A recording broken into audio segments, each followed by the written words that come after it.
그러니까 우리가 사람의 일이라는 것도 매일 또 한 주일, 1년 그렇게 작정을 세우는데 하물며 하나님께서 세상을 창조하시고 인간을 만드셨는데 아무 생각 없이 만드셨다 그러면 우리는 하나님의 존재 자체를 부인하는 것과 다름이 없다라는 것을 알 수가 있습니다. 그래서 하나님께서 작정을 하는데 이제 그 작정을 하려면 그냥 작정 계획으로만 끝나면 안 되죠. 그죠? 그 작정을 어떻게 이루어 가실 것인가, 그 작정을 어떤 모습으로 이끌어 갈 것인가, 그걸 뭐라고 얘기하냐면 섭리라고 얘기해요. 작정을 이루어 가시는 방법, 작정의 실행, 그걸 섭리라고 얘기합니다. 네. 이제 그 하나님의 섭리하시는 일, 하나님의 섭리, 하나님의 작정, 그러니까 작정은 계획인데 그 작정을 이루는 그거를 뭐라고요? 섭리라고 했습니다. 이 섭리에 대한 그 토요일 문답에 나오는 이 정의를 한번 일단 우리가 한번 읽어보고 하겠습니다. 왼편에 있습니다. 다시 읽어보겠습니다. 그분의 최고의 인권과 지혜와 능력으로 모든 창조물과 그 모든 행동을 보존하시며 다스리는 것이다. 예, 섭리라는 말은 그러니까 하나님께서 창조하신 또 작정하신 일들을, 세상 가운데 모든 일들을 하나님의 계획대로 다스려 가시는 것을 말하는 것이죠. 그래서 우리 믿는 사람들은 세상의 모든 일이 하나님 섭리 아래, 즉 하나님의 다스림, 또 어떤 계획이 나옵니다. 다스리고 보존한다는 개념이 되게 중요한 거예요. 이 두 가지 개념을 여러분, 하나님이 섭리하시는 방법이 무엇이냐? 다스림과 뭐다? 보존하심. 이 두 가지만 오늘 꼭 머릿속에 외우시면 이제 다른 거 까먹어도 개념을 잡으실 수가 있습니다. 그래서 하나님이 세우신 계획을 이루시기 위해서 하나님께서 작정하시는데 그 작정하시는 거는 보존하시고 다스리시는 방법으로 하신다. 여러분, 우리가 세상에 태어날 때까지 죽을 때까지 살아가는 걸 뭐라고 합니까? 인생이라고 얘기합니다. 그죠? 네. 근데 모든 사람이 인생을 살아가면서 많은 일들을 겪고 있죠. 최근에 내가 살아가면서 겪지 못한 일들, 겪어보지 못한, 처음 겪어보는 일 있습니까? 집사님? 정집사님? 처음 겪어봤다. 처음 겪어봤다.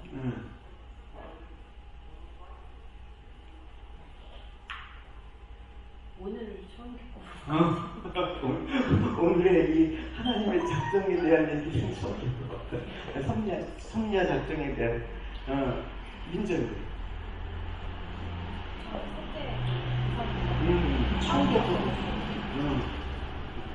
그럴 때 우리는 당황하지. 계획이 없던 거니까. 일은 나한테 안 벌어져야 되는데. 은영 목사님.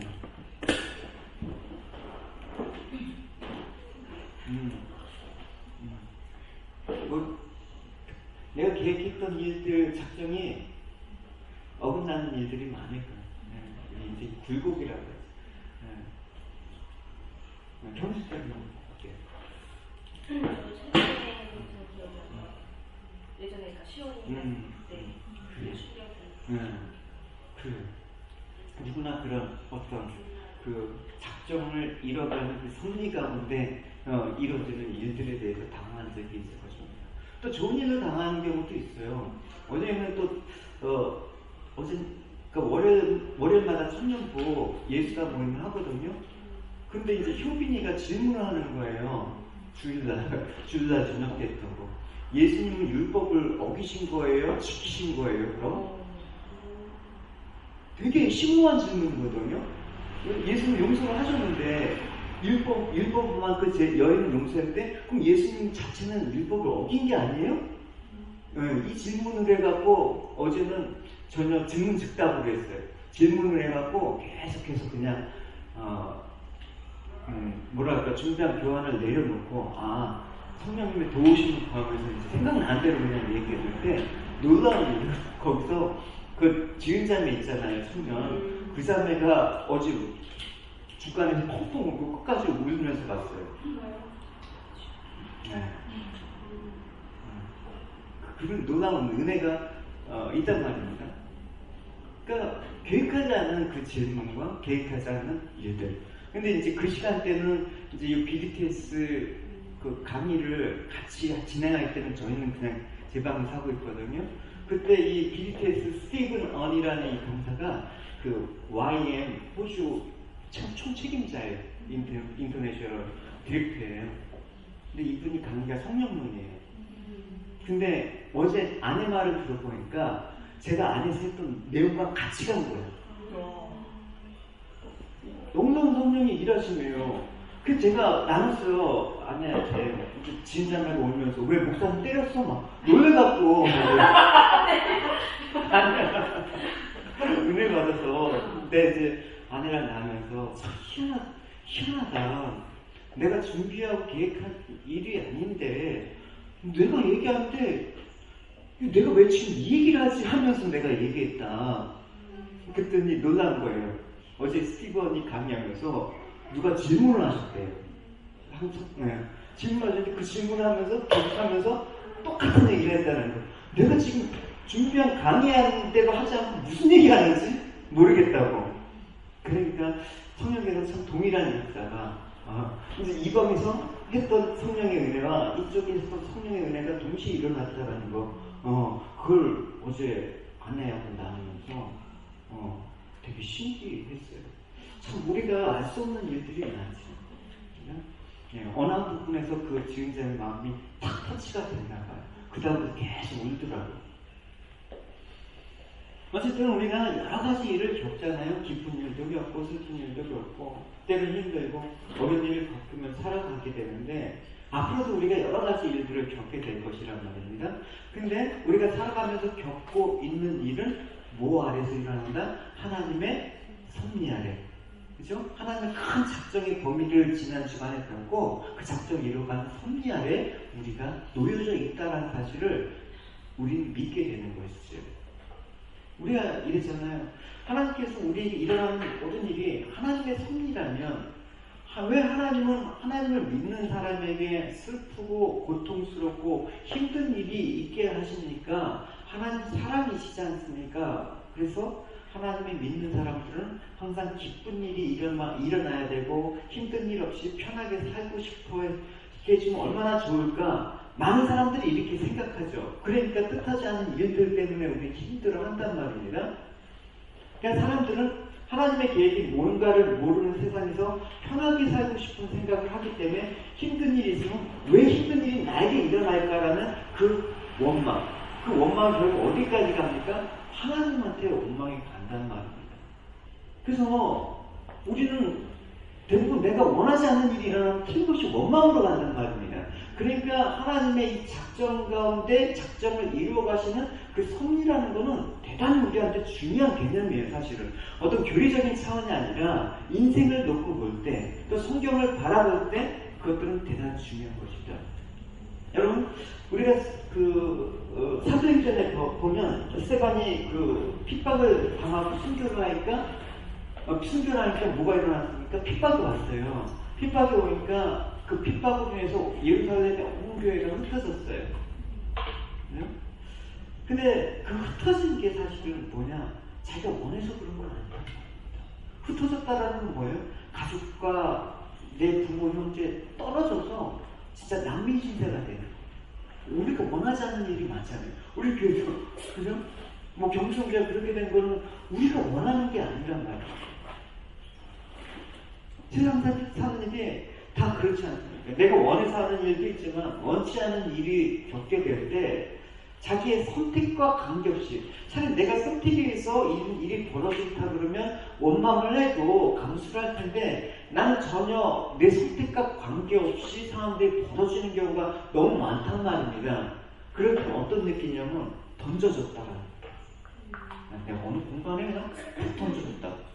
그래서 철학자들 중에 실존주의 철학자들이 항상 그거 고민하는 거예요. 인간의 존재는 무엇인가? 필성이. 그러니까 던져진 거죠. 그걸 인간의 존재라고 자꾸만 그 속에서 나를 찾으려고 하니까 해답이 없는 거예요. 그런 느낌이 받을 때가 있단 말입니다. 근데 여러분 중요한 게 뭐냐면 내가 던져졌느냐 던져지지 않느냐가 중요한 게 아니라 그때 내가 어떻게 반응하냐가 중요해요. 여러분 이 자리에 있는 여러분들도 마찬가지잖아요. 지금의 상황 또 우리가 또 겪어왔던 이 상황들이 있었을 때 내가 원치 않는 상황들이었잖아요. 시온이 얼굴 된 건 분명히 제가 원치 않는 상황. 민정이가 셋째를 유산하는 것도 원치 않는 상황이에요. 그때 그게 아니라 그때 어떻게 반응하느냐에 따라서 사실 그거를 믿음이라고 얘기해요. 본질적으로 믿음이라고 얘기해요. 반응하는 방법이 틀려요. 믿는 사람과 안 믿는 사람의 믿음. 믿음이라는 건 믿지 않는 사람에도 있지 않습니까? 비신자에도 있고 다른 종교를 가진 사람에도 믿음이라는 게 있는데 그 반응이 틀리단 말입니다. 여러분, 하나님의 섭리가 어떤 것인지 우리가 성경에서 조금 살펴보도록 합시다. 창세기 39장에 보면 누가 나옵니까? 요셉이 나오죠. 요셉. 애굽에 노예로 팔려갔습니다. 근데 이거는 전혀 원하지 않는 상황이 벌어진 거예요. 자신의 선택도 아니고 소위 말해서 실존주의 철학자들이 얘기하니까 던져졌던 거예요. 버려진 거예요. 근데 욥이 고난 속에서 좌절하거나 원통해하지 않고 뭐에 매달렸다? 하나님의 섭리에 매달렸다라는 것을 우리는 성경을 읽어보면 알 수가 있어요. 하나님의 인도하심에 하나님 섭리에 자신을 맡겼다. 이 부분을 볼 수가 있습니다. 그래서 하나님께서 요셉을 향해서 뭐라고 얘기합니까? 형통한 자가 되었다. 이 얘기예요. 말을 잘 들으셔야 됩니다. 원통한 자가 된 게 아니라 형통한 자가 되었다. 성경은 이렇게 얘기하고 있습니다. 같이 읽어보도록 하죠. 여호와께서 요셉과 함께 하심으로 그가 형통한 자가 되어 그의 주인 애굽 사람의 집에 있으니. 네, 노예인에도 불구하고 이렇게 던져진 상황에도 불구하고 성경은 그걸 형통한 자가 되었다. 이전보다는 너무나 상황이 다르잖아요. 그러니까 성경에서 요셉과 함께 여호와께서 함께 하시는 거예요. 그러니까 임마누엘이죠. 그러니까 이 형통이라는 게 뭐냐라는 것들을 우리가 하나님의 그 섭리, 작정을 이루어가시는 그 섭리 아래서 생각하지 않으면 해석이 안 되는 거예요. 그죠? 네. 우리가 보통 형통이라는 걸 뭐라고 합니까? 우리는 이제 다른 눈으로 보고 있지만 보통 일반의 사람을 보면 형통이라고 하면 뭡니까? 돈이 없는데 돈이 있으면 형통한다. 뭐 직장이 없는데 직장을 받으면 형통한다. 이게 하나님과 함께 하시는 그런 형통의 실용적으로 보잖아요.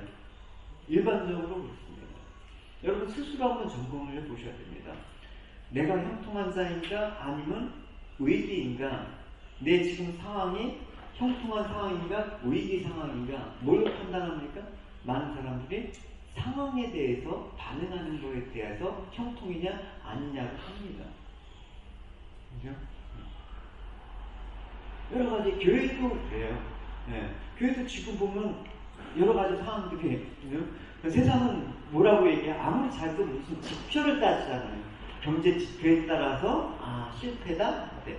근데 그렇지 않아요. 어제 스티븐이 이제 이분도 성령 사역을 하시는 분인데 계속 여기 와서 기도하면서 하나님께서 주신 마음들을 이제 강의 끝나고 저랑은 2005년도에 만난 분이니까 되게 자주 만나진 않았지만 서로 기억을 했어요. 저도 이분 강의를 듣고 은혜를 받았고, 그리고 이분이 강의 예배 끝나고 강의할 때 좀 늦게 오셨어요. 왜 그러냐면 이분이 이 교육관 주변을 이렇게 돌면서 기도하셨대. 그러면서 하나님, 여기 왜 교회가 있습니까? 이런 것들. 그래서 그런데 또 요즘 옆에 마사지 샵 보고 깜짝 놀랐어요. 하나님 왜 저기가 저기 있죠? 그러면서 저랑 나눴는데 이곳이 너무 하나님의 은혜로 충만한 장소가 너무나 좋은 장소임을 하나님께서 마음을 주셨다. 이것을 통해서 진짜 많은 영혼들이 회복이 될 것이다. 이곳이 정말 기도와 성령의 충만하신 일하심으로 이 전체가 여기로 인해서 바뀌게 될 것이다. 너무나 격려와 위로가 되는 말이었습니다. 그걸 우리가 형통이라고 보죠. 그 형통을 위해서 우리가 지금 재정적인 어려움도 감수하고 있잖아요. 그죠? 되게 어려운 상황이지만 감수하고 있잖아요. 그러니까 우리가 기준을 어디에 두느냐에 따라서 달라요. 하나님 말하는 형통이 정말 우리를 구원하시기 위해서 하나님 작정을 이뤄가신 섭리 가운데 이것들을 본다 그러면 우린 이 모든 상황들이 형통이에요. 그죠? 경수형제든 무슨 일은 뭐 이런 모든 것들. 그러나 단지 이 현상만 보면 이거는 진짜 힘든 거예요. 형통이라고 말할 수가 없는 거. 기준이라는 거예요. 다윗이 얘기했잖아요. 다윗이 한 형통이었습니까? 다윗이 한참 혈기왕성하고 정포 힘이었을 때는 사울에게 매일매일 죽음의 공포에 두려움에 도망쳐왔어야 돼요. 근데 시편 23편에 뭐라고 얘기합니까? 사망의 음침한 골짜기를 담을지라도 뭐라고 합니까? 주께서 나와 함께 하심이라. 이 확신만 있으면 주님께 섭리의 다스림과 보존하심 안에 있다 그러면 나는 형통한 사람이다. 그걸 고백할 수 있는 여러분이 되셔야 된다는 것입니다. 그게 형통한 사람이라는 것입니다. 그러니까 우리가 딱 사람을 봤을 때 그 사람의 어떤 지금 현상에 대해서 판단하면 그건 1차적인 것밖에 안 되는 것입니다. 저 사람 정말 하나님의 사람인가? 형통한 사람인가? 여러분 이 기준으로 보셔야 되는 거예요. 그러니까 우리에게 형통은 오직 하나입니다. 하나님의 섭리 아래 하나님이 나와 나를 그 섭리로 다스려 가신다. 나의 삶들을 보존하신다. 그걸 지켜주신다라는 표현을 하죠. 인도하신다라는 표현만 바꿀 뿐이에요. 그죠? 그러니까 성경은 다 이렇게 말하고 있습니다. 그러니까 그 외에는 형통이 없다라고 얘기를 하고 있는 것입니다. 적어도 믿음 안에 있다 그러면. 그럼 요셉의 예를 좀 더 진행해 봅시다. 처음에 보디발의 마음에 들어서 그 가정의 모든 일들을 주관하는 총무가 되었습니다. 그런데 보디발 아내 이 모함으로 누명을 쓰고 감옥에 가지 않았습니까? 옥에 갇혔을 때 두 사람을 만나게 되잖아요. 한 사람은 술 맡은 관원장, 또 한 사람은 떡 맡은 관원장. 근데 두 사람이 꿈을 꿨는데 아무도 해석을 못하는 거예요. 근데 요셉이 해석을 하죠. 술 맡은 관원장이 옥에서 풀어나서 떡가 풀려나고 다시 분명이 되는데 떡 맡은 관원장은 죽게 되는 꿈이다. 요셉의 말대로 정말 그렇게 됐죠. 떡 굽는 관원장은 죽고 술 맡은 관원장은 회복이 됐습니다. 근데 이제 이게 계기가 돼가 까맣게 잊어먹고 있다가 바로의 애굽왕이 꿈을 꿨잖아요. 고민하게 되는데 술 맡은 관원장이 그게 생각이 나는 거예요. 그래서 요셉을 소개하고 하니까 7년 대풍년 또 7년 대흉년 7년 대흉년 때 곡식을 저장했다가 흉년 때 위기를 넘기는 그 지혜를 해주니까 그 바로왕이 요셉을 총리로 세우잖아요. 그래서 자기 부모 형제를 불러요.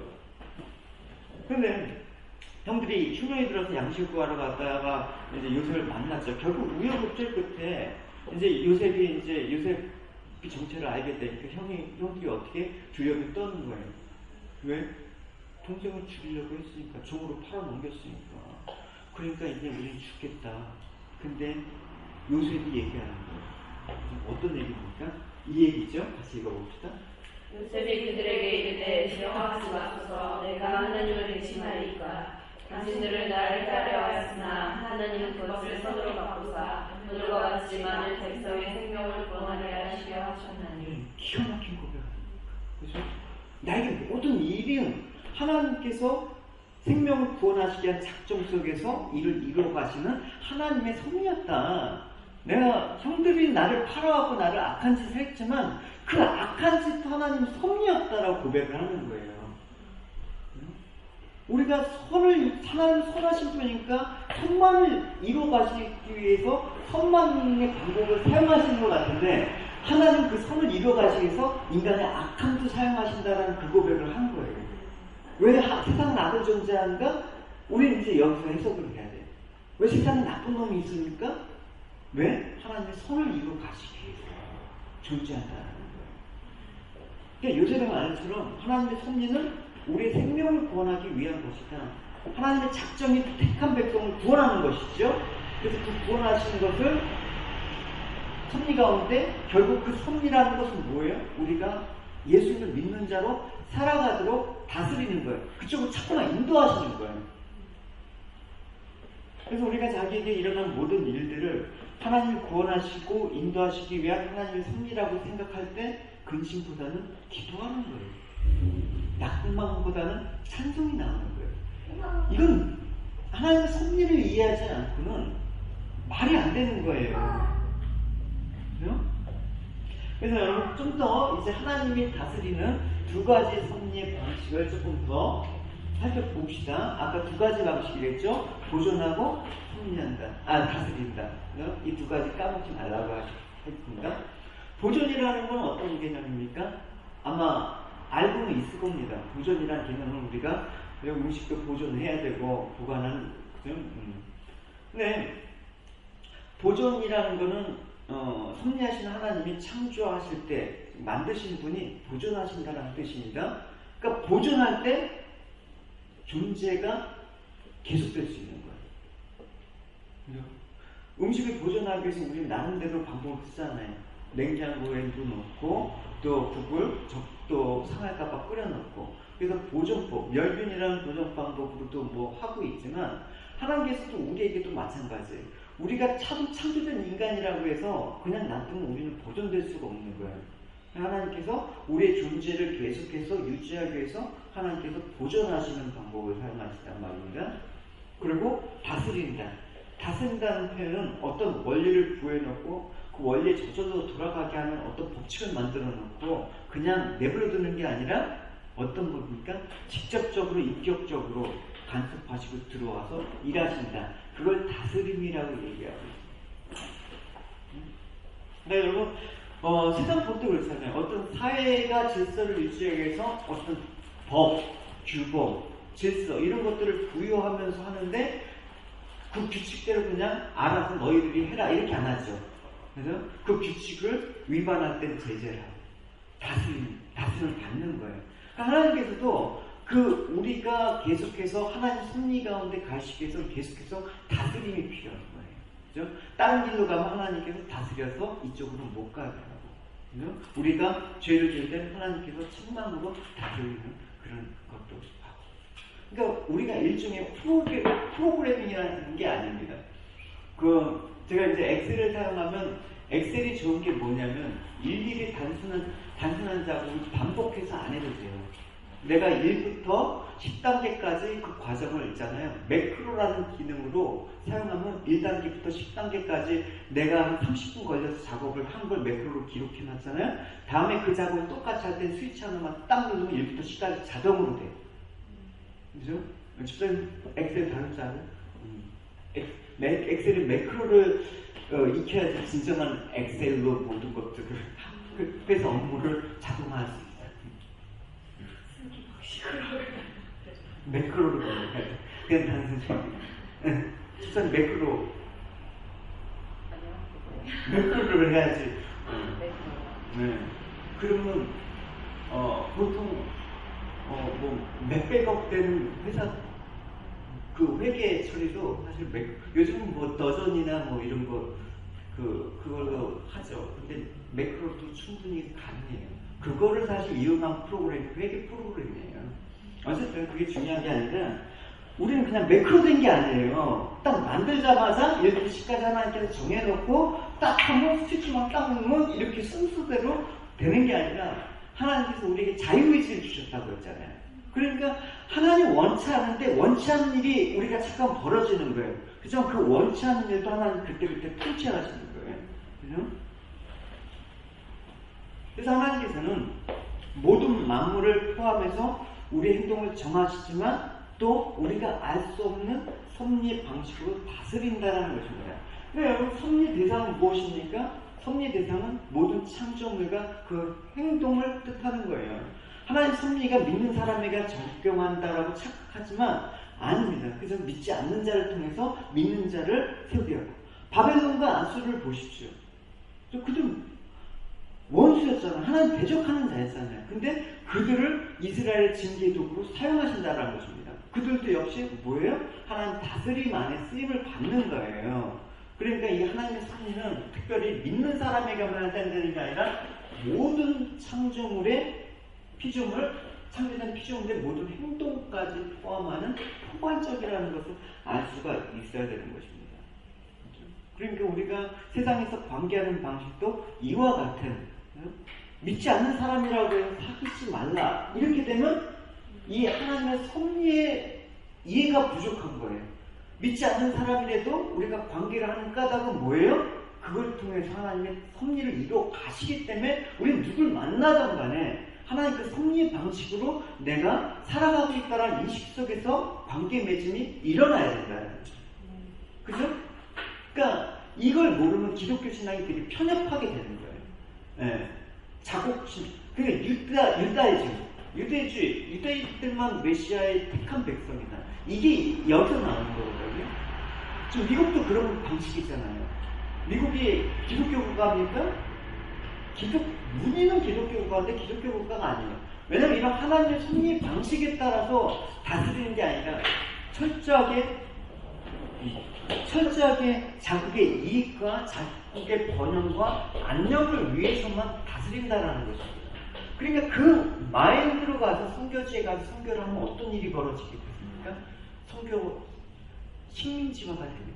이 기독교의 암울한 역사이기도 하는 거예요. 하나님의 섭리의 그런 것들을 잘 이해하지 못하는 그 방식을. 그러니까 여러분들이 어떤 상황을 접할 때는 이 개념, 물론 우리가 섭리를 알고 싶었다 알 수는 있는 게 아니지만 적어도 이 개념을 갖고 있다 그러면 조금 더 우리가 믿음으로 바라보는 이 세계관이 조금 달라질 거라는 생각을 할 수가 있는 거죠. 그러니까 이제 하나님께서 이제 세상을 다스린다, 보존하신다는 개념을 이제 계속 풀어나가고 있습니다. 그렇다면 하나님께서 세상을 보존하고 다스린다 그러면 어떤 기준으로 다스리시는가? 하나님 기준이 있으셔야 될 거 아니에요. 무슨 가치를 두고 섭리하시는가? 이런 질문들을 해봐야 되는 거예요. 하나님의 섭리지 이러고 말면 거기서 그냥 끝나요. 그죠? 하나님 섭리하시는 기준과 그 내용들을 자꾸만 알려고 하는 거예요. 그게 이제 묵상에 적용되면 묵상이 되게 깊게 들어가는 거예요. 그죠? 그러면 이제 보통 사람들 봅시다. 보통 사람들은 어떤 원리로 세상에 돌아간다고 믿습니까? 아니면 그냥 무질서하게 그냥 되는 대로 우연히 돌아가는 걸로 믿겠습니까? 물론 그런 경우도 있겠지만 일반 사람들도 사실은 세상에 돌아간다는 원리를 믿고 있어요. 예. 그렇지만 다른 거는 하나님께서 우리는 세상을 섭리해 간다라는 그것들을 믿고 있는데 세상을 돌아가는 원리가 그냥 저절로 그 원리에서 만물이 매크로돼서 흘러가는 것 같다라는 착각을 한단 말입니다. 제일 대표적인 개념이 뭐예요? 인과응보. 좋은 일을 하면 좋은 일이 되어지고 그게 이제 딱 되어 있는 거예요. 나쁜 일을 하면 천벌을 받고 이런 개념으로 세상 만물이 돌아간다고 생각을 해요. 그럼 어떻게 된다? 믿지 않는 사람들도 착한 일을 하면 천국 간다. 이 개념이 형성이 되는 거예요. 그러니까 예수 그리스도하고 상관없이 난 나쁜 일 하지 않았으니까 지옥에는 안 갈 거예요. 이걸 갖고 산단 말입니다. 나름 법칙이에요. 무질서하게 한다고 그러면 우리는 못 살아요. 무질서. 질서 속에서 하나님께서 운행하시는데 뭐 이런 거 권선징악, 뭐 삭필기죠, 세옹지만 이런 거 들어보지 않았습니까? 그러니까 이게 선과 악의 개념이 내가 생각하는 선과 악의 개념이 만물의 기준이 되어서 결국 죄를 지면 벌을 받고 선한 일을 하면 선한 결과가 자신에게 돌아온 견해를 사용할 때 이런 용어들을 우리가 적용을 하는 것이죠. 여러분 우리가 이 용어들을 마치 생각할 때 이렇게 착각하기 쉬워요. 성경에서 합력해서 선을 이룬다. 그래서 합력해서 선을 이룬다. 그럼 우리가 생각하는 선이라는 게 뭔지 질문을 해봐야 돼요. 과연 내가 생각하는 좋은 게 선인가? 내가 생각하는 옳은 게 선인가라는 개념을 갖고 있어야 되는 거죠. 무엇이 선입니까? 그럼 물어볼게요. 짓궂은 질문은 아니에요. 한번 생각해보자는 거예요. 네. 내가 선하게 산다는 것이 어떤 개념이에요? 결심하는 거.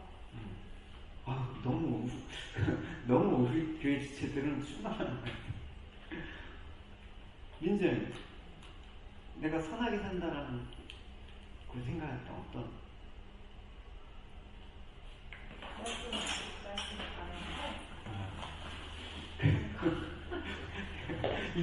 이거 저기 신천지나 이런 데서 하는 얘기야. 착하게 사는 거? 나만 피해 안 주고? 은영 집사님. 보통 선의를 생각하면 민자이가 말한 것처럼 그렇게 생각하는 것 같아요. 경 집사님. 서당에 사는 사람 남한테 베풀고 배려해주고 나를 좀 낮춰서 겸손하게 하는 거. 그래. 다 맞아요. 그거 선이 아니라고 얘기하고 싶은 얘기가 아닙니다. 네. 근데 우리가 생각하는 선이 아닐 수 있다라는 생각을 해보셔야 되는 거예요. 내가 옳다고 생각하는 게 옳지 않을 수 있다라고 생각한다 그러면 조금 선의 기준이 달라질 수가 있다라는 것입니다. 그러니까 보통 우리가 얘기하는 그 선의 개념 중에 하나가 뭐냐면 공리주의. 그러니까 최대 다수의 최대 행복을 말하면 이게 선이다라고 하는 입장이 있기도 하고요. 물론 반대 입장도 있어요. 근데 우리가 많은 사람을 만족시키는 대로 선을 간다 그러면 소수가 정말 죽을 수도 있다라는 거예요. 그러니까 선의 기준은 우리는 뭐라고 배웠습니까? 우리 자신이 아니라 하나님이 선의 기준이다. 나눴다시피 말씀이 선의 기준이다라고 한다 그러면 하나님 원하시는 것이 이루어지는 게 선이지 우리가 원하고 우리가 판단하는 게 이루어지는 게 선이라는 것들을 한번 의심해 봐야 되는 거예요. 왜냐? 죄악 때 선악과를 따먹고 죄악 중에 있는 인간은 다 내가 판단하는 것에 선의 가치를 두고 있기 때문에 그 선과 선이 만났을 때 뭐가 와요? 충돌이 오잖아요. 각자 자기가 옳다는데 왜 충돌이 와요? 그거는 절대선이라면 충돌이 올 수가 없는 거예요. 나는 민주주의고 너는 공산주의, 사회주의이기 때문에 나와 너는 틀려. 근데 민주주의는 사람을 위한 거야. 그러니까 내가 선한 거야. 그 공산주의는 뭐예요? 다 같이 평등하게 살고 다 같이 은혜를 누리면서 하는 게 뭐가 나쁜 거야? 다 선한 입장에 취해요? 그래서 이념적으로 갈등이 오는 거예요. 그럼 선은 존재해야 되잖아요. 그럼 선이 뭐냐? 우리 인간한테 선이 존재하냐? 우리가 얘기하는 선이라는 건 그러니까 내 중심으로 이루어질 수밖에 없는 거라는 겁니다. 그러니까 우리가 착하다, 바르다라는 개념이 있는데 그냥 착하다, 바르다라는 것도 내가 생각하는 착하다, 바르다는 개념으로 사는 거 이거 가능해요. 이걸 도덕적으로나 윤리적으로도 얼마든지 믿지 않는 사람들도 착하게 살고 바르게 사는 것들이 가능하단 말입니다. 적어도 우리가 믿음의 배제에서 일반적으로 생각할 때 남의 물건을 훔치지 않고 현행법 어기지 않고 남 미워하지 않고 그걸 우리가 선하다고 이해를 합니다. 근데 그건 우리가 만든 개념인가? 생각을 해보셔야 돼요. 보십시오. 도덕질을 안 하는 게 우리는 선이라고 생각을 해요. 일반적으로. 그죠? 근데 상황에 따라서 바뀌어요. 예를 들어서 우리나라가 이제 산업 스파이, 산업 스파이 얘기를 합시다. 산업 스파이가 일본이 그 자동차 세계 1위가 된 비결이 있어요. 뭐냐면 일본의 스파이가 독일의 자동차 산업을 기술을 빼오려고 하는데 방법이 없는 거예요. 그래서 일본 사람이 스파이로 그 독일의 자동차 공장을 들어갔단 말입니다. 그래서 공장을 만드는데 그 기술을 빼낼 방법이 없어요. 특히 뭐가 하냐면 그 자동차의 강도를 좌지우지하는 그 철강의 열처리 그 방법을 모르는 거예요. 그래서 그 사람이 어떻게 했는지 알아요?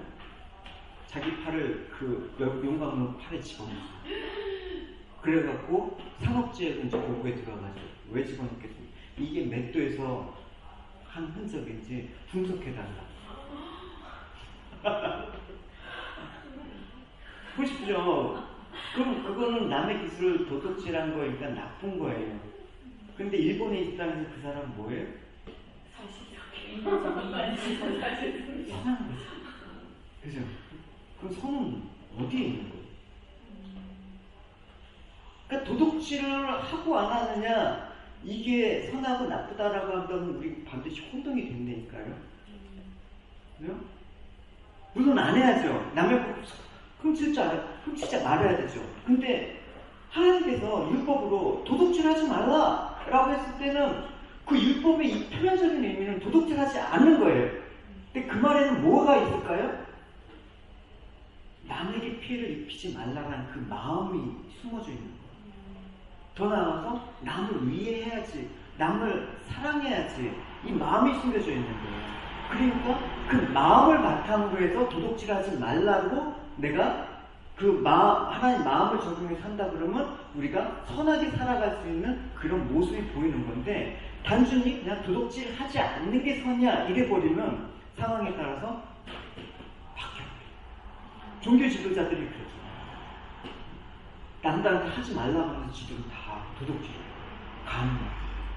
왜 이런 일이 벌어집니까? 단지 이것만 하면 선이다라는 그 개념을 갖고 있기 때문에 그래요. 율법이 그런 거예요.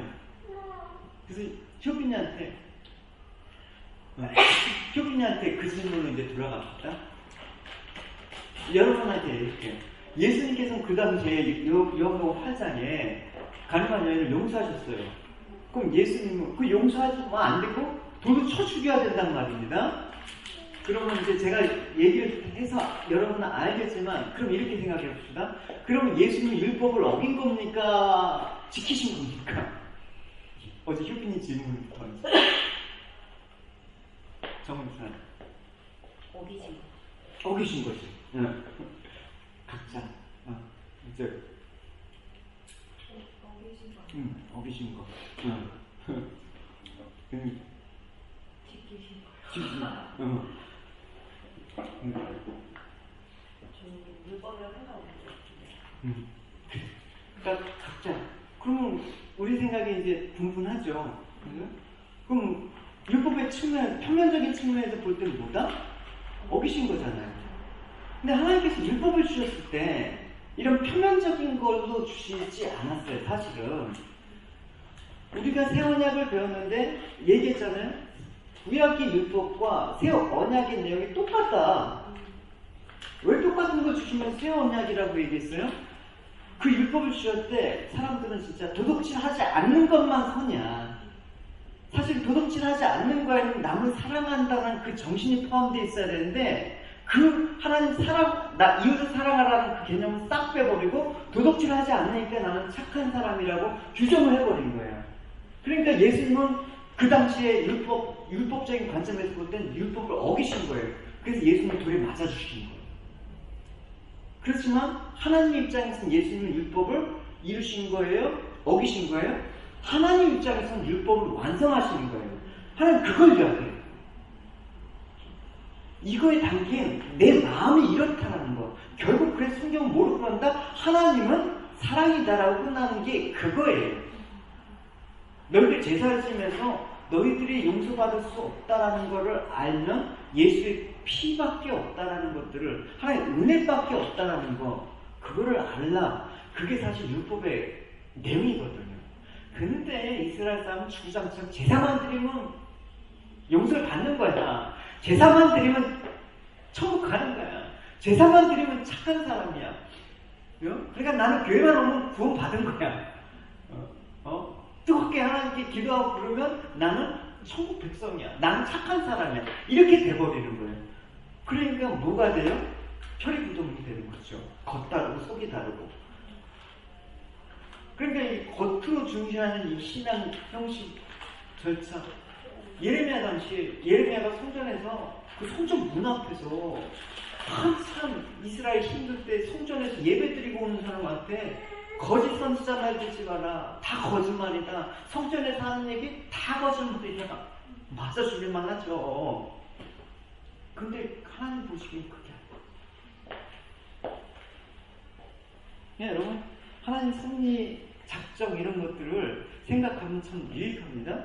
그래서 결국은 뭐냐? 하나님 뜻이 이루어지는 게 선이다. 그래요? 그러니까 우리가 주어진 이 도덕과 윤리도 사실은 하나님께서 주신 거예요. 주신 건데 그 주신 거에서 하나님의 뜻이 뭔가를 알아가는 그 그런 노력이 필요한 거예요. 하나님 뜻을 배제할 때 도덕과 윤리가 되면 율법이 되는 거예요. 그게 율법이 되니까요. 그 율법은 우리를 구원할 수가 없는 거예요. 네. 그래서 여러분 합력해서 선을 이룬다라는 게 그 말이에요. 합력해서 선을 이루는 건 우리가 합심해서 내가 원하는 것들 이뤄내자가 아니라 좀 모든 일은 하나님의 선을 이루어지는 과정이다. 그렇게 될 때 나한테 지금 내가 원치 않는 일들이 하나님의 선을 이루는 거라면 하나님께 감사하게 되는 그런 모습이 생긴단 말입니다. 인간한테는 이게 불가능해요.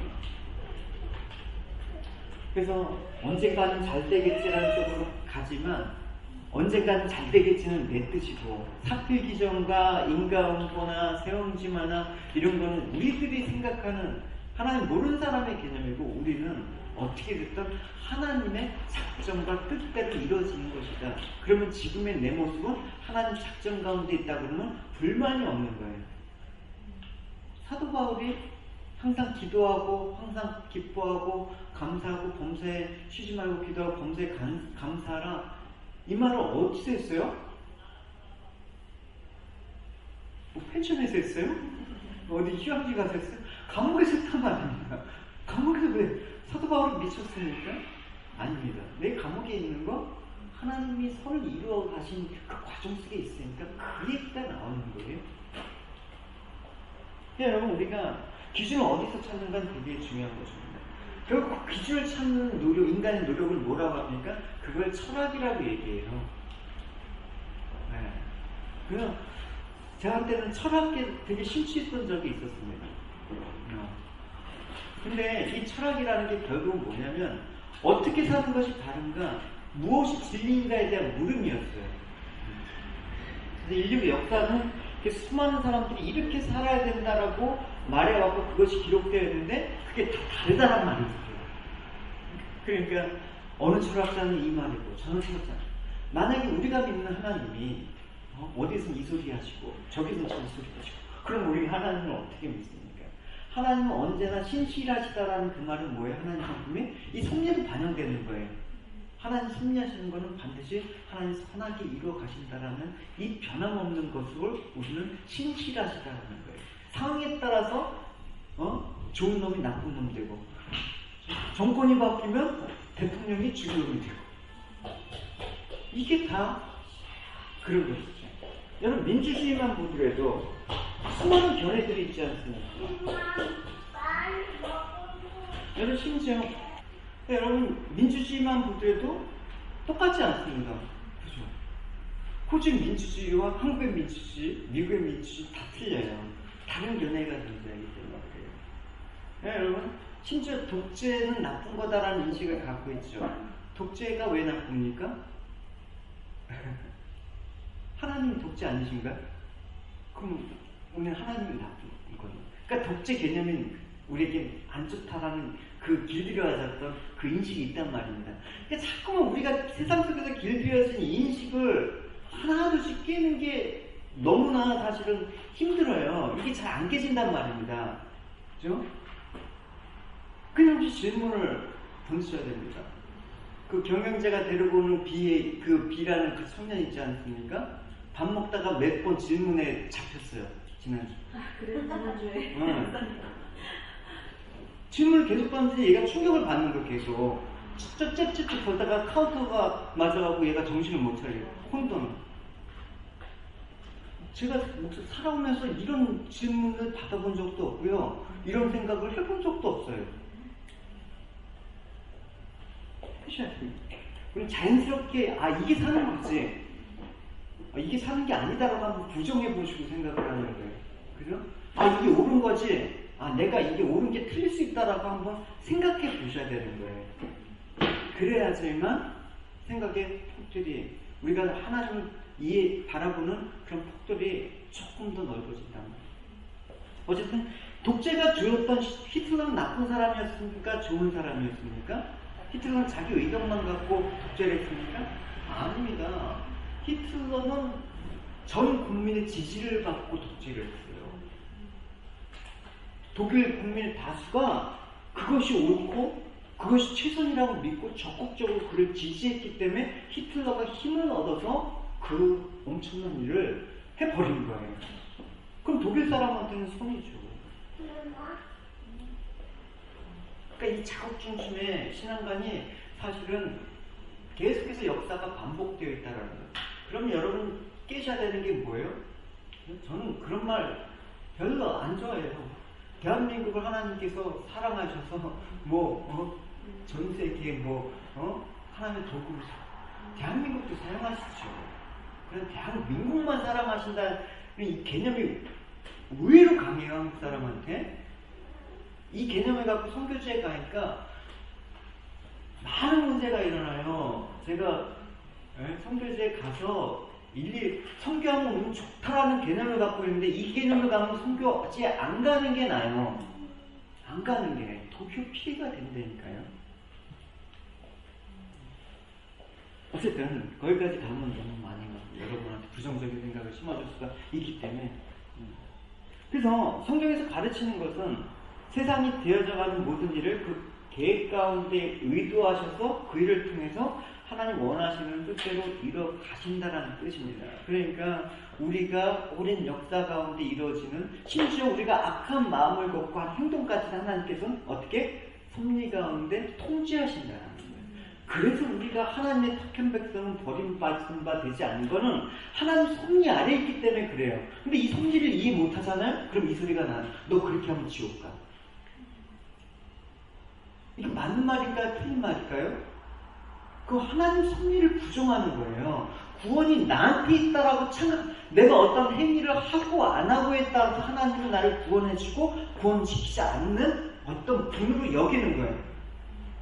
이건 믿음이 아니라니까요. 이 믿음의 방식이 다른 종교의 방식이란 말이에요. 우리가 하는 믿음의 방식과 다른 종교의 믿음의 방식은 틀린 거란 말입니다. 이 개념을 여러분 잘 갖고 있어야지만 이해가 가는 거예요. 그럼 다스린다는 개념 우리가 가졌습니다. 그럼 이제 보존한다라는 그저 이렇게 넘어갔네. 보존한다라는 개념은 우리가 해야 되는데 사실은 다스림보다 보존한다라는 개념이 우리한테는 익숙한 개념이에요. 익숙하기 때문에 다스림이 보존보다는 익숙한 개념이죠. 왜냐하면 우리는 옛날에 왕정시대는 왕이 다스림을 갖고 지금은 민주주의나 어떤 법에 의해서 어떤 정치 권력자들의 어떤 지배 통치하에 다스림을 받으니까 그런 개념은 다스림이라고 하면 자연스럽게 오는데 보존하는 거는 익숙치 않아요. 익숙한 것 같은데 익숙치 않은 거예요. 왜 이게 익숙하지 못할까요? 그러니까 우리는 왜 익숙하지 못하면 이 보존한다라는 개념을 스스로 존재하는 거에 너무나 익숙했기 때문에 이 보존한다라는 개념을 별다르게 생각 안 해서 오히려 이해하기가 더 힘들다니까요. 여러분 보존이라는 게 당연한 거니까 이해하기가 어려운 거예요. 당연한 게 여러분 이해하기가 쉬운 겁니까? 당연한 게 사실 더 이해하기 힘들어요. 우리가 일반적인 현상하기 당연하다고 여겨지는 것들이 그렇게 깨지지 않으면 우리 당연한 것들을 주관하시는 하나님을 만날 수가 없다니까요. 여러분 지금 내가 죽겠다고 죽을 것 같다가 하나님 살려주세요 하는데 또 괜찮아. 그러면 어떻게 느껴집니까? 그냥 나는 존재하는 것 같아. 그냥 하나님의 여부 없이 그냥 내가 스스로 존재하는 그런, 그러니까 내가 시간 되니까 내 병이 나. 나는 어떻게? 내가 스스로 존재한다는 게 너무나 익숙한 거야. 배고프면 어떻게 합니까? 밥을 먹죠. 배가 불러. 그럼 이제 살 것 같아. 그럼 존재감이 느껴지는 거예요. 그래요? 또 입을 옷이 없네? 그래갖고 가갖고 옷을 사입었어. 존재감이 느껴지는 거야. 명품 같은 거 딱 받지. 그러니까 보존이라는 개념을 우리가 자연스럽게 이렇게 존재라는 것들이 느껴지니까 보존이라는 게 이해하기가 쉬우면서도 어렵게 되는 거예요. 그러니까 여러분 우리가 존재라는 게 스스로 존재합니까? 여러분 물과 공기가 없으면 한순간도 살아갈 수 없는 존재인데 나는 멀쩡히 별 탈 없을 거라는 자신감이 넘쳐 있습니다. 그걸 뭐라고 합니까? 그걸 자아라고 얘기하죠. 그죠? 그 자아가 내 존재감이라는 것들이 부정되지 않으면 주님께서 너 나를 따를 수가 없다라는 그 말은 무엇입니까? 그냥 겸손하게 그냥 겸손하게 뭐 그런 얘기가 아니에요. 우리 존재 자체를 부인한다는 게 인간에게 되게 불가능한 거예요. 성령께서 우리 안에서 같이 있어야지만 가능해요. 그러니까 여러분, 하나님께서 나를 보존한다는 얘기가 사실은 개념적으로는 알고 있지만 우리가 피부적으로 느끼기가 힘들다는 말입니다. 오늘도 내가 뭐 묵상 안 해도 그냥 나는 존재하고 있으니까. 오늘 하루 예배 빼먹어도 나는 별탈 없이 있으니까. 그러니까 하나님 보존하신다는 개념이 그냥 교리고 그냥 상식으로만 알게 되는 것이죠. 그러니까 우리가 보존이라는 개념은 상당히 익숙한데 이게 하나님이 우리를 보존하신다라는 개념으로 확장될 때는 뭔가 이게 막연하고 그냥 그런가 보다라는 그런 억지의 그런 인정이 있게 된단 말입니다. 그죠? 근데 여러분, 미국 영화 중에 그 시리즈로 근데 아주 오래된 거예요. 스타트랙이라는 그거 시리즈물 본 적 있어요? 나랑 세대들이 비슷한 것 같은데. 멜로예요. 제 장르가 멜로예요. 그래요. 요즘 저도 깜빡깜빡하고 머릿속에 진기가 있는 것 같아요. 스타트랙 본 적 없어요? 아니, 스타워즈. 얘기는 들어봤어요. 거기 보면 뭐가 나왔냐면 사람이 이렇게 있다가 어디 다른 행성이나 이런 데 갈 때 어디 통 속에 들어가요. 그래갖고 스위치를 누르면 이 사람이 순간적으로 없어져. 그리고 그쪽으로 순간적으로 트랜스퍼한단 말이에요.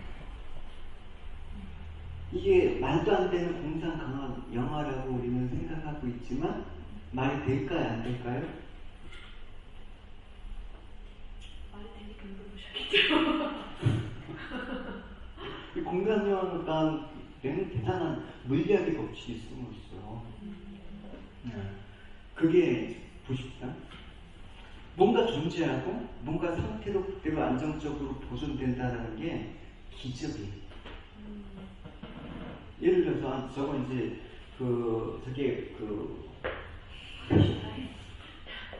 화학 시간이죠. 물리학 그러니까 우리가 예를 들어서 어떤 물질이 있어요. 물질을 잘게 쪼개갖고 정말 가장 적은 단위가 우리 뭐라고? 분자라고 배웠어요. 분자라고. 왜?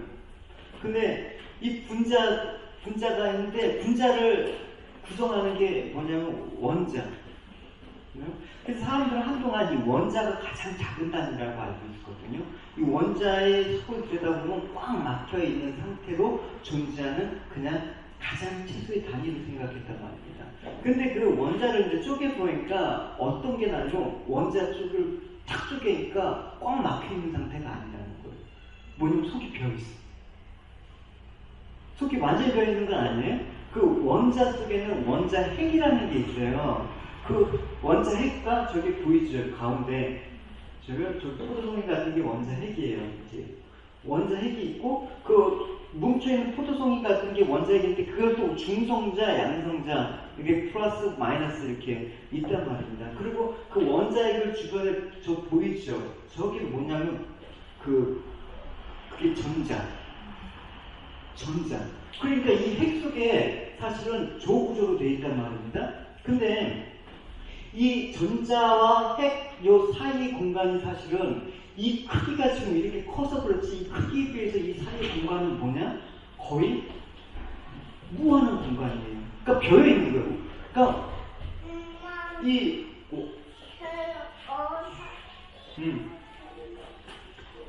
그 원자를 이렇게 쪼개 보니까 원자니까 그 핵 중심을 돌고 있는 여러 개의 전자가 있다는 것을 발견했습니다. 보십시오. 원자핵과 이 둘렀다고 있는 전자를 이루어진 이 사이 공간은 없는 거예요. 뭔가 형태가, 원자라는 형태가 이루어진다면 속이 꽉 차 있어야 되잖아요. 그죠? 이 원자 형태를 유지할 수 있는 게 없단 말입니다. 그럼 이거 원자는 어떻게 존재하는가? 이 형태를 어떻게 지금 유지하고 있는가? 지금 근데 이 전자와 이 원자 핵 사이에 뭐가 막 생기죠. 이게 자기장이에요. 네. 이게 에너지라는 말입니다. 그러니까 이 에너지에서 이 원자 핵이라는 그 모양이 지금 유지가 된다고 했다. 그러니까 결국은 뭐냐? 과학자들이 밝히고 하다가 이 원자를 쪼개서 이게 원자 핵과 전자까지는 발견했는데 이 원자, 전자 사이에 존재하는 이 에너지는 뭐냐? 여기서 물음이 생긴 거예요. 이건 우리가 없는 거예요. 개념 자체가 없는 거예요. 그 에너지. 그래서 대충 하나님께서 말씀하십니다. 하나님께서 가라사대. 이 가라사대가 이 원어를 쓰는 거예요. 그죠? 에네르기. 그래서 뭔가 힘을 해서 어떤 형태를 만든다. 그러니까 하나님께서 말씀으로 창조한다는 원리가 이거예요. 하나님께서 그래서 생명의 에너지로, 빛의 에너지로, 그래서 이 물리학에서도 사실은 이 창조적인 섭리를 우리가 알 수가 있는 것이죠. 그러니까 여기 있는 이 에너지는 결국 우리가 존재할 수 없는 그런 형태로 있단 말입니다. 그러니까 우주 공간을 연상하시면 돼요. 우주 공간에 수많은 별들이 있죠. 그럼 별들과 별 사이에는 뭐가 있습니까? 무엇이 있습니까? 없죠. 네. 별과 별 사이는 없잖아요. 근데 없는 게 아니라 nothing이 있는 거예요. 미안합니다. 문과에 안 들어가.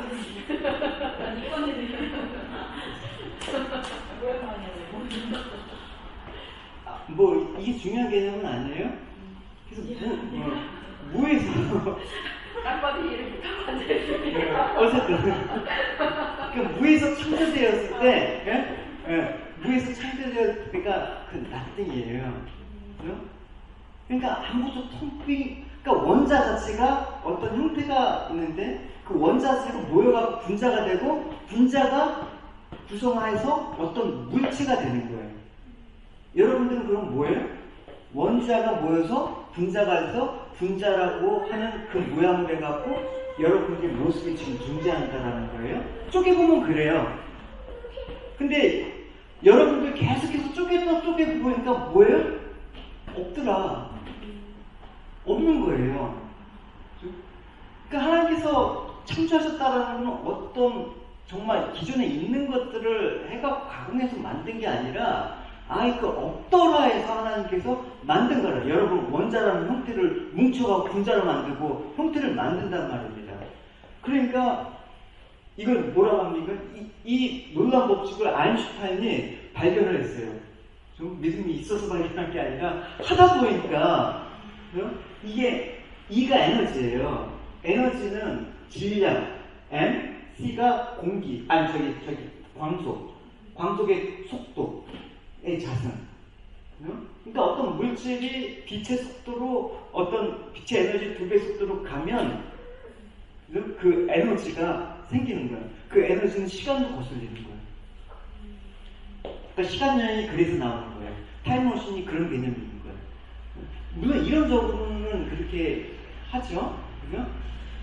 그래서 우리가 뭐 광속으로 비슷해서 이 법칙을 해서 만들어내는 게 되게 많아요. 여러분 TV 보는 것도 이 법칙에 의해서 우리가 TV 보는 거예요. 그냥 기술이적인 게 아니라 이 물리학이 존재하는 거예요. 그러니까 안 보이는 저쪽에서 벌어지는 일들이 가서 순식간에 느끼지만 사실은 동시에 일어나는 일 같지만 이 빛이 오는 그 시간만큼은 사실 저쪽에서 느끼는 시간과 이쪽에서 느끼는 시간 갭이 있어요. 그게 아인슈타인의 상대성 원리예요. 시간 똑같은 것 같죠?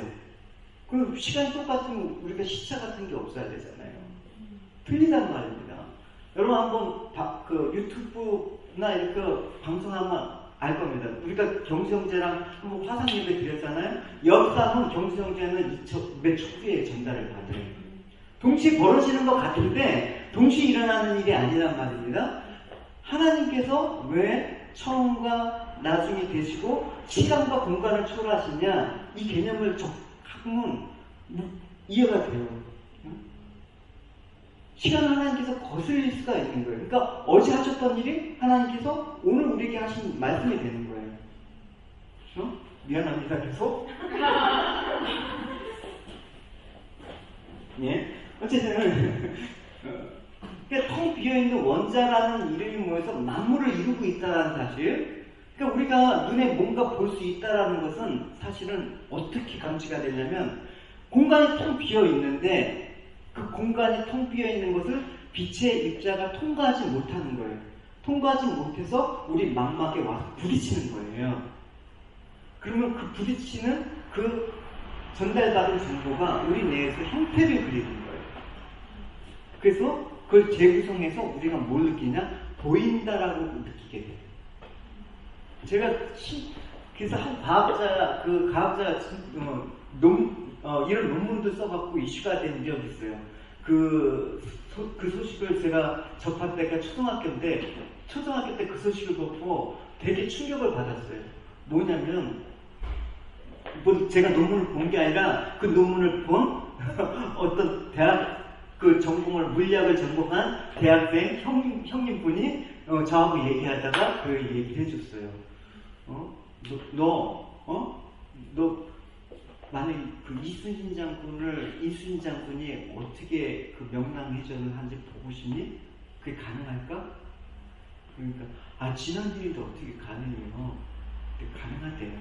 근데 왜냐면 우리가 이순신 장군이 그때 당시에 줬던 그 빛이 막혀갖고 그 튀겨져 나가는 형태를 우리가 감지하지 않습니까? 근데 그 빛은 우주 공간으로 나간 거야.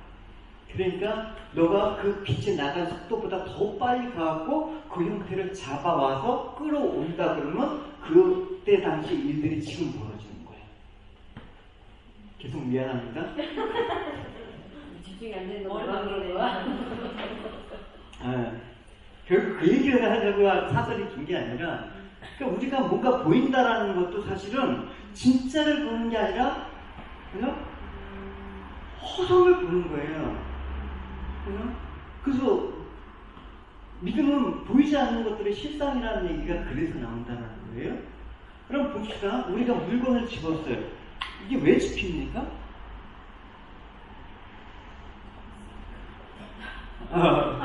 이게 왜 집혀요? 봐봐요. 내 손을 구성하는 이 분자와 이 리모컨이 구성하는 분자가 서로 침범을 못하고 막기 때문에 잡혀지는 거예요. 만약에 내 손의 분자가 이 물체를 구성하는 분자를 들어갈 수가 있으면 이 물체를 그냥 통과하는 거예요. 예수님이 왜 부활하셔서 제자들이 문을 닫고 있는데 문을 통과하셔서 나오는지 아셨겠죠? 이 물리학의 법칙을 예수님이 초월하셨기 때문에 그래요. 인간은 이 물리학이 규정하는 이 법칙을 통과할 수가 없어요. 그러니까 이 공간은 있지만 공간은 없지만 이 공간은 뭘 잡고 있다? 에너지. 이 자기장으로 둘러싸인 이 벽을 통과하지 못하는 거예요. 그래서 침범하지 못하고 부딪히고 나와갖고 내 상이 맺히는 거예요. 만약에 정말 이 빛이 아니라 정말 암흑이라 그러면 내 존재가 느껴질까요? 기사님? 내 존재가 사라지는 거예요. 빛이 없기 때문에. 그래서 하나님은 왜 뭐라고 해요? 하나님은 빛이다라고 그 얘기가 나오는 거예요. 계속 죄송합니다. 여러분, 그래서 물리학을 조금만 관심 있게 보면, 아인슈타인의 상대성 이론을 조금만 살펴보면 대단히 재미있는 법칙들을 성경에서 적용할 수가 있어요. 어쨌든 그 에너지가 작용하고 있기 때문에 못 가는 것이, 우리가 생각하는 그 입자가 꽉, 아까 사람 말하는 그 원자 속에 꽉 차져 있는 꽉 막힌 것 때문에 그게 장벽이 돼서 못 가는 게 아니에요. 그 에너지는 뭐예요? 하나님께서 있으라 하니까 있는 거예요. 그래서 하나님께서 만물을 붙잡고 계신다는 말이 그래서 나온 거예요. 그러니까 하나님께서 이 법칙을 해제해버리면, 이 법칙이 사라져라 하면 그냥 무로 돌아가는 거예요. 그냥 우리가 먼지로 돌아간단 말입니다. 없음. 그래서 우리가 우리 존재감이라는 게 원래부터 어떤 형태가 있어서가 아니라 하나님 말씀으로 지은 바 되었다라는 얘기가 그 얘기란 말입니다. 그래서 여러분 이 에너지는 MC 자산, 이게 이 망고의 진리로 하지만 이 에너지는 어디서 나왔느냐, 과학자들은 얘기를 못한단 말입니다. 근데 우리는 알 수가 있어요. 하나님께서 말씀하셨다 같은 어원을 쓴단 말입니다. 그러니까 여러분, 법칙을 만든 분은 어떤 권한이 있습니까? 그 법칙을 바꿀 수도 있어요.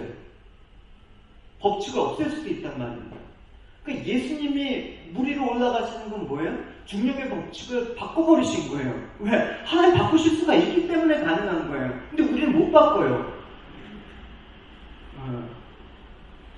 그러니까 하나님이 이 섭리 가운데 있다라는 것은 대단히 좋은 거예요. 우리를 보존하고 우리를 붙잡고 계신다라는 것은 정말 은혜예요. 납득으로 들어가는 거예요. 그러니까 하나님께서 이 법칙을 계속해서 운행하시지 않으면 한순간에 지구와 온 우주는 어떻게 그냥 아침 안개와 같아. 왜 우리 인생은 자꾸만 아침 안개와 같이 시 없어지는 거라고 얘기할까요? 이유예요. 그죠? 그래서 진짜 과학자들이나 진짜 의학자들 중에서 정말 이 존재의 근원이 하나님이시다라는 거 알고 신앙하는 분들이 많아요. 우리 과학자는 대단히 막 고차원적인 어떤 지식 때문에 하나님과 대적한다. 결국 진짜 참된 과학자는 존재의 근원은 하나님이시다라는 걸 인정하게 될 때, 여러분이 하는 모든 분야에서 그게 인정이 돼야 되는 거예요. 그걸 우리가 뭐라다? 하나님의 주권, 하나님의 통치. 그럴 때 하나님 나라가 보이는 거예요. 그럼 이제 다시 이제 죄송 그만할게요. 그럼 믿는 자, 믿지 않는 자의 이제 가장 큰 특징을 이제 한번 봅시다. 이 섭리 가운데 마태복음 이제 6장 말씀 같이 읽어봅시다. 그러므로 너희를 이르기를 무엇을 먹을까, 무엇을 마실까, 무엇을 입을까 하지 말라. 이는 다 이방인들이 구하는 것이라. 너희 하늘 아버지께서 이 모든 것이 너희에게 있어야 할 줄 아시느니라. 그런즉 너희는 먼저 그의 나라와 그의 의를 구하라. 그리하여 이 모든 것을 너희에게 더하시리라. 그러므로 내일 일을 위하여 염려하지 말라. 내일 일은 내일에 염려할 것이요 한 날의 괴로움은 한 날을 족하느니라. 그럼 신자 불신자의 차이는 무엇입니까? 하나님에 대한 믿음이 있느냐 없느냐에 대한 여부입니까? 물론 이제 믿음이 개념, 믿음이 뭐냐라는 거에 따라서 틀릴 수가 있지만 단순히 어떤 신에 대한 내가 대상을 믿는다라는 개념만으로 불신자와 신자를 구별하는 것은 무리입니다. 왜냐하면 아까 다 얘기했지만 나름대로 신적 존재에 대한 믿음을 가진 다른 종교인들 아니면 비종교인이든 그게 가능한 거거든요. 믿음이라는 건 다 있다라고 얘기했죠. 그 솔로몬이 이렇게 고백을 했어요. 같이 한번 읽어봅시다. 여호와께서 집을 세우지 아니하시면 세우는 자의 수고가 헛되며 여호와께서 성시지 아니하시면 사수대에 깨어있으며 되도다. 너희가 일찍이 일어나고 늦게 누우며 수고의 벽을 먹으니 헛되도다. 그러므로 여호와께서 그의 사랑하시는 자에게 장을 주시리라. 네, 그러니까 한 가정이나 어떤 성을 올바르게 세우는 이가 가장이나 성수가 아니라는 것이죠. 하나님이시라는 것이죠. 근데 믿는 사람의 가정은 복을 받아 형통하고, 믿지 않는 사람의 가정은 그렇지 못하다는 흔한 뜻이 아닙니다. 이걸 그렇게 해석하면 하나님의 섭리에 대한 이해함이 부족한 거예요. 그러니까 하나님의 가정과 성의 주인이 하나님이 가정과 성의 주인이 되지 않으면 세우는 자의 수고와 깨어있음이 헛되다고 했잖아요. 그러니까 분명히 이 말은 뭐예요? 열심히 수고하고 깨어있다라고 했어요. 게으름을 부르거나 막 누워서 잔 게 아니라 불신자도 최선을 다해서 성실하게 살면 세상이 말하는 화목하고 형통한 그 복을 누릴 수가 있단 말입니다. 믿는 사람만 그렇게 하나요? 뭐 잠자지 않고 열심히 깨워서 노력하면 목적한 바를 이룰 수가 있습니다. 그 하나님의 힘을 얻어야지만 이룰 수 있는가요? 그런 이분법적인 이제 신앙관에서 우리 벗어나야 돼요. 그죠? 그러니까 하나님 믿음은 너 하나님한테 잘 해야지 복 받아서 뭐도 하고 이런 얘기가 그래서 나오는 거예요. 그런 얘기가 아니라 뭐냐, 하나님을 주인으로 모시지 않으면 단번에 모든 것이 없어진다. 수포로 돌아간다. 그러니까 뭐 하나님 그렇다고 믿지 않는 자들 막 괘씸해서 뭐 벌을 준다는 뜻이 아니라 하나님의 보존하시고 다스림이 없는 사람은 결국은 지켜낼 수가 없다. 하나님께서 우리를 보호하신다고 그 개념 설명했죠. 그죠? 네, 이걸 우리가 잡는 개념, 우리가 보는 개념, 이런 것들은 이 에너지로 우리 통과할 수가 없어요. 공간이지만 통과할 수 없는 그 하나님의 힘이 작용하고 있기 때문에 우리가 자꾸 보는 게 감지가 되는 거예요. 그러니까 우리 인생들, 우리를 보존하시는 이 하나님 보존하신가 다스림이 없다 그러면 뭐예요? 죄를 감당하지 못합니다. 죄에 대해서 우리가 막을 자신 있습니까? 네. 우리 힘으로 착하게 살자, 도덕적으로 살자, 남한테 착한 일을 하자, 이렇게 흉내내지만 근본적으로 하나님께서 율법이 요구하는 그 의로움을 충족시킬 수가 없기 때문에 망한단 말입니다. 결국은 무너지게 돼 있단 말입니다. 결국은 이 말은 뭐예요? 하나님의 지키신가 보존하신 속에 우리가 있어요. 그걸 여러분 성경적인 얘기는 뭐 하냐? 예수 그리스도 안에서. 할렐루야? 그리스도 안에서만 우리가 다스림과 보존하신 속에 우리 삶들을 하나님께서 없음으로 만들지 않는다. 반드시 하나님 안에 있을 때 우리는 있음, 뭔가 의미 있는 존재를 하나님께서 만들어 가신다라는 것을 느낄 수가 있다. 이게 구원이라는 거예요. 이게 구원이에요. 그러니까 하나님께서 지난주 설교를 잠깐 되돌아보면 왜 가늠한 여인한테 다시는 착하게 살아라, 뭐 다시는 가늠하지 말아라, 이게 아니라 죄를 짓지 말아라. 왜 병자한테 고쳐주고 병자한테 몸 관리 잘해라, 좋은 거 먹어라 이러지 않고 왜 죄를 짓지 말아라? 그럼 우리가 또 개념을 얘기하잖아요. 죄 짓지 않는 거는 내가 이렇게 해야 돼. 이러면 또 죄를 지을 수밖에 없으면 그럼 예수님이 죄 짓지 말아라 하면 예수님의 용서하시면 무효가 되는 거네요. 죄를 짓지 말라고 했으니까 이게 죄라고 규정해버리니까 뭐예요? 예수 그리스도의 다스림 안에 이 보존하심 속에 내가 존재한다라는 이 사실을 잊지 말아라. 그걸 뭐라? 은혜로 산다라는 개념이에요. 그죠? 이해는 가겠죠? 그죠? 그래서 여러분, 이 하나님의 보존하심과 지키심 속에 정작 우리부터가 연약하고 무능하기 때문에 이 탐욕과 이 본성적인 악함을 거스릴 수가 없는 거예요. 근데 내가 거스릴 때면 뭐가 막아요? 하나님 막는 거예요. 그거 우리는 뭐로 감지할 때가 있어요? 고난, 환난으로 감지해요. 하나님, 그럴 때 우리는 원망이 아니라 이 하나님이 다스림 보존하심 속에 승리를 한다 그러면 감사합니다. 내가 사망의 길로 가지 않도록 이렇게 나를 붙잡아, 내가 순식간에 없어질 수 있는 존재인데 이렇게 나를 붙잡아 주셔서 감사합니다라고 얘기하는 거예요. 그럼 뭐에서 벗어나요? 두려움에서 벗어나는 거예요. 죽음은 뭐예요? 나의 존재가 없어지는 게 죽음이에요. 그렇죠? 그래서 내 숨은 쉬고 있지만 내 상태를 뭐라고 얘기합니까? 사망이라고 얘기해요. 그렇죠? 왜? 존재가 없으니까. 그러니까 여러분, 우리가 계속해서 그 존재라는 것들을 느끼기 위해서 우리가 주는 게 있어야 되는데 그 존재감이 어떻게 세상 가운데 자꾸만 채우려고 하니까 뭐예요? 두려움과 근심과 염려가 찾아오는 거예요. 우리한테 주는 거는 제약이 아니라 평안이라고 해요. 그래서 성경마저도 역사상 가장 지혜롭고 위대한 부귀영화 다 설치했는데 인간의 지혜와 능력만으로는 해아래 모든 것은 허사로다. 전도서 고백이잖아요. 그거 아무것도 없는 거네? 이게 우리 인생이에요. 그죠? 그 욥도 그 고백을 처음 했잖아요. 뭐 내가 빈몸으로 적신으로 왔는데 하나님께서 갖고 가시고 내가 빈문 못 돌아가도 난 하나님 원망하지 않겠습니다. 이 고백을 나오는 거예요. 그러니까 여러분 이 말이 뭐냐면 뒤집어 봅시다.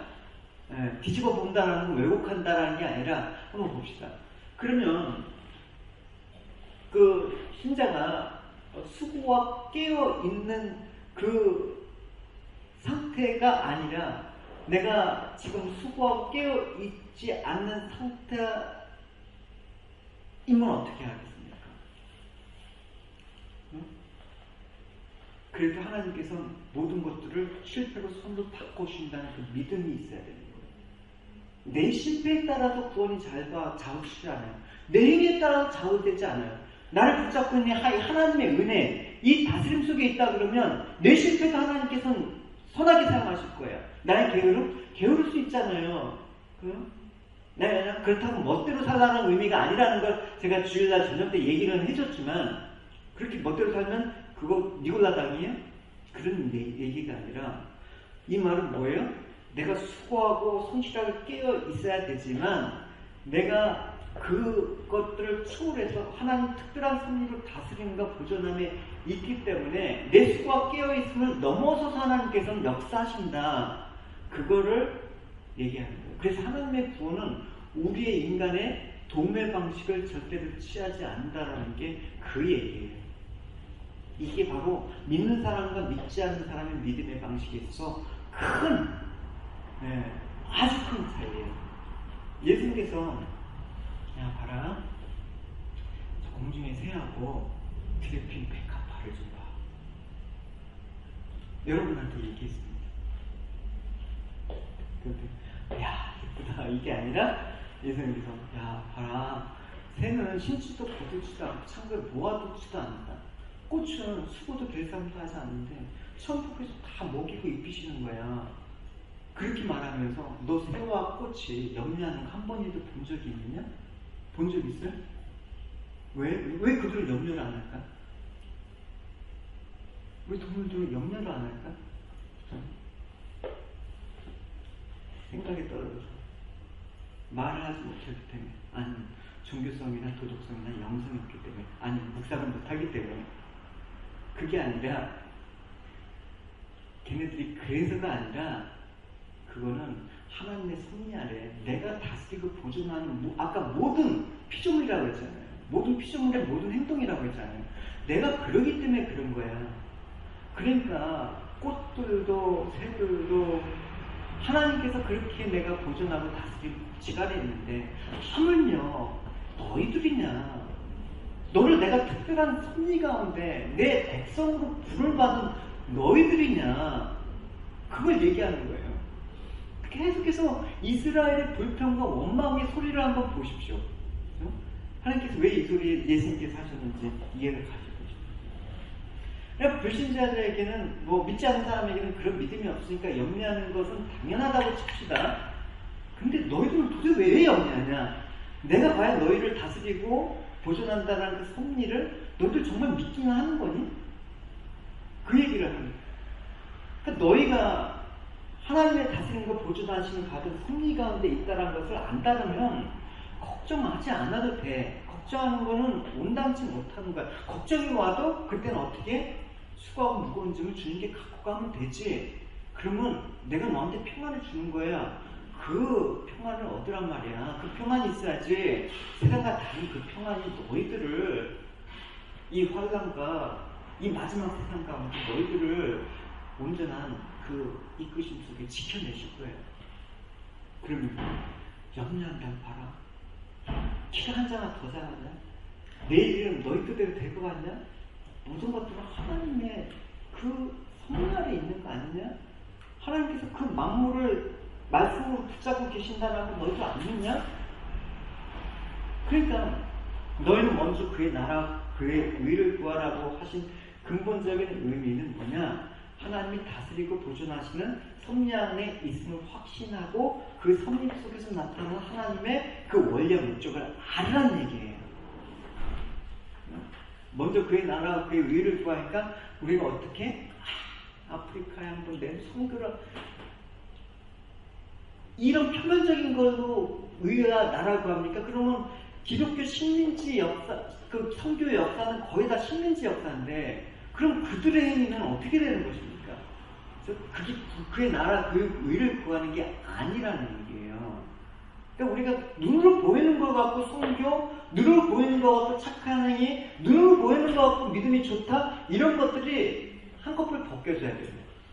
사도 바울이 예수를 만나갖고 눈의 비늘이 벗겨진 것처럼, 은영기단 기도한 것처럼. 그랬을 때 지난 시간에도 있지만 참새 두 마리가 하나짜리는 팔리지 않느냐, 그러면 너희 하나님께서 허락하지 아니하시면 그 하나도 땅에 떨어지지 아니하리라. 모든 만물의 생명, 그 보존, 그들의 인도, 이끄심, 다스림, 그 순종까지도 하나님께서 정확하게 붙들고 계신다. 하나님이 허락하셔야지만 죽는다. 그때가 이르기 전에 뭐예요? 아무리 먹고 마시고 입는 것이 부족해도 죽지 않아요. 목숨을 하나님께서 붙잡고 계신다. 나 인생은 죽는 날까지 그런 것들이 당연히 인간에게 있을 줄 아시고 그렇게 하나님께서 이미 정해 놓으셨어요. 그러면 내가 먹는 거, 입는 거, 마실 것 맨날 그거 하면서 걱정하는 거는 하나님 지금 붙드시고 있다라는 거를 까먹고 있는 거예요. 그렇죠? 여러분들은 그걸 알기 때문에 이 자리에 나온 걸로, 그 은혜로 이렇게 있음을 우리는 고백할 수가 있어요. 이런 것들을 여러분 설명을 해주셔야지 됩니다. 하나님이 그 필요를 알고 계신다 그러면 우리가 이 땅에서 해야 될 그 하나님의 작정 가운데, 섭리 가운데 있지만 아시면 우리가 지금 내 존재가 위험할까 어떻게 될까 염려하지 마. 내가 어제 청년들한테 한 사람 물어봤어. 저 지난주에 그 형제한테도 두려운 게 제일 뭐냐? 거기서. 그래서 이런 얘기들을 또 이야기 쉽게 했어요. 결국은 하나님께서는 우주 만물을 말씀으로 창조하셨다. 그 중에서 너희들은 가장 좋은 걸, 좋은 존재를 만들었다. 그 중에서도 너희들은 하나님의 백성으로 택하셨다. 이게 하나님의 섭리 가운데 특별 섭리라고 얘기해요. 특별 섭리를 이뤄가셔서 위해서 하나님께서 계시게 해준 게 뭐예요? 특별 계신 성경이란 말입니다. 그래서 여러분 우리가 섭리 가운데, 은혜 가운데 하나님이 어떠한 분이신지 제대로 안다 그러면 그분한테 나에는 당연한 반응이 뭐예요? 예배, 경배. 그래서 이 백성은 나를 위해서 지었나니 나를 찬송하기 위함이다. 그 얘기가 그래서 나온 거예요. 그러니까 예배는 그런 마음으로 드릴 때 살아있고 역동적이고 성령의 일하심과 하나님 섭리를 이 예배 가운데 발견하게 되고 내 삶이 해석이 되고 믿음의 세계가 열리게 되는 역사가 이 하나님을 예배하는 가운데 일어나는 거예요. 우리가 예배에 목숨 건다고 해갖고 막 그냥 막 40일 금속 기도하면서 철야 기도하면서 그건 목숨 거는 게 아니라니까요. 그죠? 그러면서 너는 왜 예배에 안 나오냐 하면서 이건 뭐예요? 스스로 예배의 행위가 내 이름이 되는 거예요. 그렇다고 예배 안 나오시면 안 돼요. 그걸 예배를 통해서 발견하시길 바래요. 그게 신령과 진정의 하나님의 예배다. 그 얘기를 하시는 거예요. 네, 여러분. 그래서 생명 주시고 지금까지 이끌어 가시고 여러분들이 지금 이렇게 살아가는 거, 내 존재와 내 삶의 전적인 그 분이 하나님 승리하에 다스림받고 보존하시는 그 은혜 때문에 있다라는 것을 인정하시고 날마다 하나님 그 예배 가운데 하나님의 그 은혜를 찬송하시는 저와 여러분이 되시기를 주님의 이름으로 축원합니다. 네, 같이 제가 기도하고 마치겠습니다. 하나님 감사합니다. 하나님 계속해서 하나님이 작정 가운데 이뤄가시는 그 승리의 내용들을 하나님 은혜 가운데 나눴습니다. 하나님 저희들이 하나님 비록 하나님 승리를 이루시는 그 뜻과 방법과 내용들을 알지 못한다고 할지라도 하나님 승리 가운데 하나님께서 붙들고 계시고 하나님 우리를 보존하시고 다스리는 아버지 이 은혜 속에서 저희들 결코 하나님의 그 작정과 그 섭리는 실패하지 않을 것이라는 그 믿음을 갖고 하나님 어떤 경우에서도 하나님 그 하나님을 고백하는 그 신앙 잃지 않도록 하여 주시옵소서.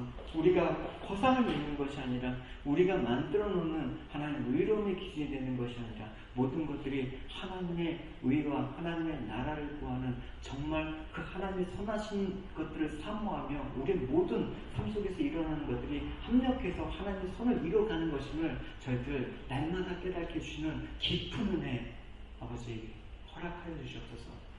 감사드리며 예수님의 이름으로 기도드렸습니다.